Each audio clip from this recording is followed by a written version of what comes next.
Bonjour mesdames, vous m'avez écrit et j'ai compris.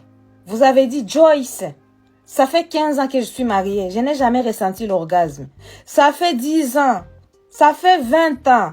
J'entends parler du terme orgasme, pour moi ça ne me dit rien. J'ai fait les rapports, il y a certains d'entre vous qui disent j'ai quand même le plaisir, mais ça n'arrive pas à ce que j'entends parler par rapport à l'orgasme. Les autres disent qu'ils n'ont jamais de plaisir. Par rapport à ceux qui n'ont jamais le plaisir, allez regarder la vidéo que j'avais faite dessus. Mais pour ceux qui n'ont jamais reçu l'orgasme, cette vidéo est dédiée à vous, mesdames. Pour ceux qui ne me connaissent pas, je suis Joyce. Je suis votre sexothérapeute préférée. Regardez cette vidéo jusqu'à la fin. Partagez-la autour de vous. Parce qu'ici, on partage, on n'est pas égoïste. Mesdames, je ne vois pas souvent partager ni liker, etc. Vous avez honte peut-être de la sexo, je ne sais pas en tout cas, mais commencez à partager, tapoter quand on est en live. Donc faites tout ça, comme ça on va avoir plusieurs femmes et on pourra faire des vidéos et des conférences qui seront uniquement dédiées aux femmes. Je fais souvent des choses pour les hommes parce que les hommes sont souvent nombreux. Quand je publie des vidéos, ils sont vraiment nombreux parmi mes abonnés. Donc maintenant, vous m'avez dit quoi? Ah, avec le maintenant là. Je suis en train de dire maintenant à chaque fois. Il faut que j'arrête, elle. Joyce, calme-toi avec tes maintenant. Donc, ce que tu dois faire, tu dois savoir déjà, chère femme, la première des choses est que ton plaisir, ton orgasme ne dépend pas uniquement de ton mari. Ça ne dépend pas. Ton mari peut être quelqu'un qui sait le faire. Voilà, ou quelqu'un qui sait vraiment faire en sorte à ce que toi tu aies ton orgasme. Mais si toi-même, tu n'es pas prête, si toi-même, tu es bloqué, ça ne sera pas possible. Et pour les maris qui ne savent pas comment faire, comment toucher la femme, donc j'ai fait une formation qui est sur mon site www.joycepeace.com. Donc si ton mari ne sait pas comment faire, ou si toi les maris, c'est toi qui me regardes, tu ne sais pas comment faire pour toucher ta femme, etc., va prendre cette formation, achète la formation et tu verras, tu auras un couple épanoui sur tous les plans et ça va commencer par la sexo qui sera épanouie. Donc, ce n'est pas seulement l'affaire du mari, chère dame. Parce que le premier organe sexo, c'est le cerveau. Si ton cerveau n'est pas prêt, ton mari, même s'il sait faire, tu n'arriveras nulle part. Mais si ton cerveau est prêt et que toi tu es libre, même si ton mari ne maîtrise pas, tu peux arriver à les guider. Si c'est un mari qui ne maîtrise pas, mais qui est à l'écoute et qui n'est pas coincé, et qui veut que son couple soit épanoui, ça sera un mari qui n'aura pas l'ego surdimensionné, c'est-à-dire que ça sera un mari qui acceptera que tu les guides. À ce moment-là, tu verras, ça sera une histoire de temps pour que tu puisses avoir ton orgasme. Qu'est-ce que tu dois faire pour que ton cerveau soit prêt? La première des choses, tu dois d'abord faire accepter à ton cerveau, dire à ton cerveau que le rapport est bon. C'est important. Parce que la plupart d'entre vous a entendu tout le temps la famille dire « Oh, le rapport est mauvais, n'allez pas vers les garçons. » À force d'entendre chaque fois cette phrase, à un moment donné, même quand tu es prêt, quand tu veux le faire, donc tu te retrouves bloqué quelque part par ces paroles. Il faut déconstruire ce qui a été dit. Parce que oui, des fois, nos mamans n'avaient pas une bonne manière de nous éduquer. Voilà, c'était leur manière de nous éduquer. Elles étaient là, nos mamans ou nos papas, ils étaient là dans les interdits. Au lieu de nous donner les explications, ils étaient là dans les interdits. Donc, il faut déconstruire ça de ta tête, déjà pour que tu sois libéré. Deuxième des choses, une fois que c'est à déconstruire, il faut que tu te sentes libre. C'est-à-dire quoi, quand tu es chez toi, il ne faut pas sentir comme si ton mari c'est un flic. Comme si tu avais un policier chez toi. Comme si tu étais en train de te dire, si j'ai fait ça, mon mari va réagir comment? Mon mari va dire que je suis une femme comme ceci. Voilà. Donc, tu es là, au lieu d'être libre avec ton mari, tu es en train de considérer ton mari comme étant un flic. Et ça, ce n'est pas du tout bien. Ce n'est pas bien pour ta libération.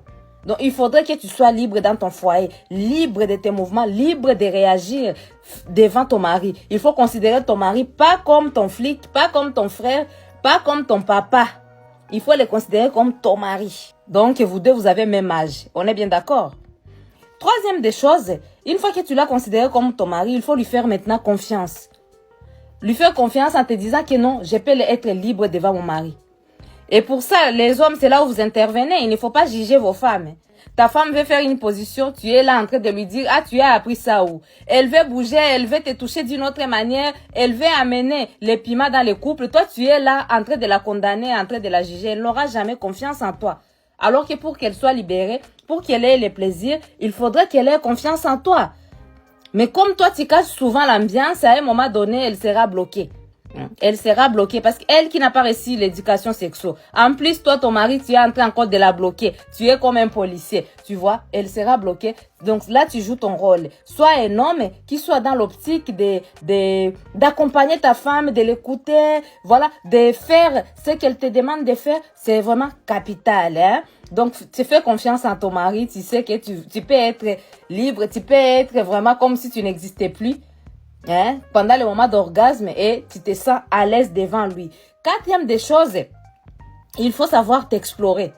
Quand vous êtes pendant le moment des rapports, la plupart d'entre vous disent que non, je ne peux pas laisser, je ne peux pas me toucher moi-même pendant les moments des préliminaires parce que mon mari va se dire quoi. Non, il faudrait que ce soit lui-même qui touche chaque point et il faudrait que ce soit lui-même qui découvre tout. Non, les amis. Quand on est en couple, on est une équipe. Ce que tu dois faire pendant le moment des rapports, pendant que ton mari est en train de te toucher, soit la poitrine, toi-même touche-toi les clics-clics, touche-toi les ventres, touche-toi les parties là où tu peux toucher. S'il touche les clics-clics, toi tu es en train de toucher la poitrine. Et toi les hommes là, les hommes qui me regardaient, évitez d'être là en train de condamner les femmes. Oh, pourquoi tu te touches? Donc, je ne te satisfais pas. Donc, je ne te satisfais pas. Ce n'est pas du tout bien. Vous êtes une équipe. Et il faut savoir que son corps, ce n'est pas ton corps. Et si tu veux qu'elle te guide, il faudrait que tu la laisses se toucher pendant les moments des rapports. Donc, quand vous êtes pendant les préliminaires, elle peut se toucher. Et une fois que tu es en train de toucher pendant les moments des préliminaires, à ce moment-là, tu peux découvrir les zones, les parties que tu apprécies plus. Parce que plus tu touches la partie, tu découvriras, ah mince, ah, c'est ici où je veux qu'on me touche. Et puis là, tu prendras la main de ton bébé, de ton mari, tu diras, bébé, touche-moi ici, bébé, touche-moi ici. Et tu verras, il va réussir parce que vous êtes une équipe. Et le bébé qui est ton mari, il faut qu'il ait cette capacité à être humble et à être guidé. Ce n'est même pas le fait d'être humble. À savoir que dans un rapport sexuel, ah là là là là, tu vois. Dans un rapport sexuel, c'est une équipe, quoi, hein. Tu commences à guider ses mains, parce que tu as découvert les choses. À numéro 4, à numéro 5, tu guides ses mains. Une autre chose qu'il faut faire, il ne faut pas être dans les interdits. Donc, il faut que tu sois libre. Ne commence pas à dire, ah, cette position, non, ce n'est pas bien, on ne doit pas faire ça, on ne doit pas faire ça. Non, toutes les choses que tu n'as jamais fait, je n'ai pas dit, il faut entrer dans les trous là où les déchets sortent, je n'ai pas dit ça. Sauf ça. Mais vous pouvez essayer tout parce que tu ne peux pas savoir ce qui est adapté à toi si tu n'as jamais essayé. Évitez d'être dans les interdits. Essayez et réessayez. Pendant 5, 10, 15 fois, ça n'a pas réussi aujourd'hui. Demain, réessayer. Après, demain, réessayer. C'est à ce moment-là que tu vas trouver ton bonheur. C'est à ce moment-là que tu sauras ce qui vous fait plaisir déjà à vous deux. C'est important. N'oubliez pas, pendant les moments des rapports, il faut respirer. Il ne faut pas être là comme une statue, madame. Il faut faire, par exemple, genre, ah, bébé, ah, ce genre de choses. Quand tu sens que tu as plaisir, respire. Respire et fais ces cris-là. N'oublie pas de bouger les bassins. Quand tu es en train de faire les rapports, le fait de bouger les bassins, alors que ton chéri est en train de toucher les clics-clics, ou bouger les bassins, alors que l'outil est dans la fleur, le fait de bouger les bassins, ça te permet d'avoir ton orgasme. Parce que plus tu bouges, c'est comme si tu es en train de frotter les clics-clics en même temps. Tu vois un peu. Bouge les bassins pour ton plaisir. N'aie pas honte, n'aie pas peur de t'exprimer. Donc, et tu verras que ça sera excellent pour toi. Tu seras libre de tes mouvements, tu seras libre devant ton mari, tu vas bouger, tu vas t'exprimer, tu vas respirer, tu vas bouger ta hanche. Et une fois que tu es libre, tu oublies la performance, tu oublies l'orgasme. Et à un moment donné, tu vas te retrouver en train d'avoir l'orgasme, tu vas trembler. Ça ne sera pas toi qui existe, mais le plaisir que Dieu a créé pour toi qui existera dans toi et ton mari te verra dans cet état extraordinaire.